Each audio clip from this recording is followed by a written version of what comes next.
Sanibonani wengane zakwethu, ake nginibingelele ngiphinde nginamukele. Ungabe uqala ke ungena kule channel ngicela usubscribe. Umqeqeshi we-Kaizer Chiefs u-Khune ke uchazile ukuthi kungani ke ebeke ebhentshini ke u-Petersen wabuyisa ke uyitumele khune lapha na ke kwi-starting lineup ovelizwele ke la wengane wethu. I don't think I need to answer that, Mr. Gleason. Maybe you answered it yourself.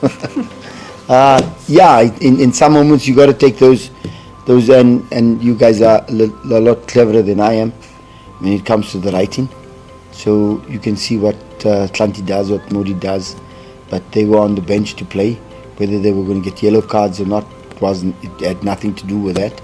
And Brandon, it's a psychological thing that I do believe every goalkeeper goes through.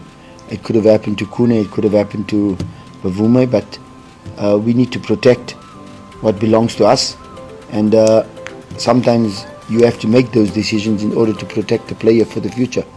And I think he'll just get stronger and stronger the way we're doing it.